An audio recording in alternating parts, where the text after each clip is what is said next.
All right, today we're going to read Miss Spider's Tea Party by David Kirk. One lonely spider sipped her tea while gazing at the sky. She watched the insects on the leaves and many flying by. If I had friends like these, she sighed, who'd stay a while with me, I'd sit them down on silken chairs and serve them cakes and tea. Two timid beetles, Ike and May, crept from the woodwork that same day. But when Miss Spider begged, please stay, they shrieked, "Oh no!" and dashed away. Three fireflies flew inside that night, their spirits high, their tails alight. They spied the web and squeaked in fear, "We'd better get away from here." The little trio did not feel they'd care to be a spider's meal. Four bumblebees buzzed by outside. "Please come to tea," Miss Spider cried.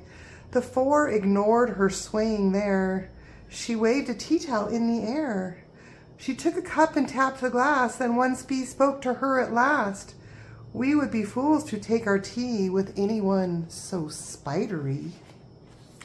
Within the shadows of the room, just peeking from beneath a broom, 5 grinning faces bobbed and peered. Miss Spider smiled. Her heart was cheered.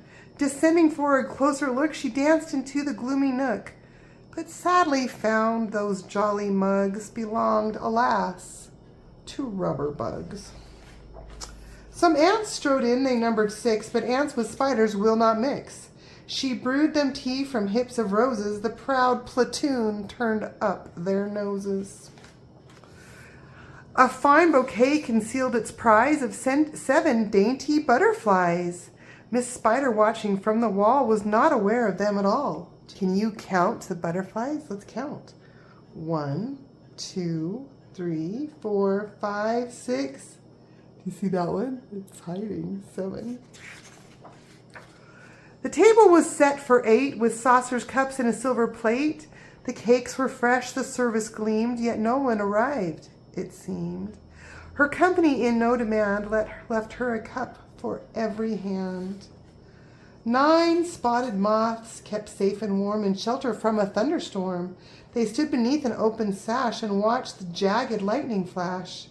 Miss Spider dropped down on a thread, a silver tray above her head. She hoped to please them, but instead, they flew away in mortal dread. "They've left me all alone," she cried. She dabbed her eyes and sadly sighed. It's plain no bug will ever stay. Her tears splashed down upon her tray. 10 tiny steaming cups of tea were perched atop her trembling knee. She sipped and sobbed, then heard a cough, and turned to see a small wet moth. A fragile thing so soaked by rain his wings were too damp to fly again.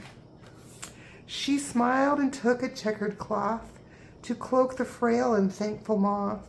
They talked and snacked on tea and pie until his tiny wings were dry. Then lifting him with tender care, she tossed him gently in the air. The moth told Ike and Ike told May, who went from bug to say, "There's no reason for alarm. She's never meant us any harm." So later on that afternoon, assembled in the dining room, 11 insects came to tea to share Miss Spider's courtesy. Should we count? 1, 2, 3, 4, 5, 6, 7, 8, 9, 10, 11. Whoa. 12 thin, tender violets in a vase presented at Miss Spider's place. Set by her chair so neatly spun, she munched the blossoms one by one. Her friends were glad to watch her feast upon the floral centerpiece. It was a great relief to see she ate just flowers and drank just tea. Miss Spider's reputation grew. Before too long our hostess knew each bug who crawled or hopped or flew, and all their lovely children too.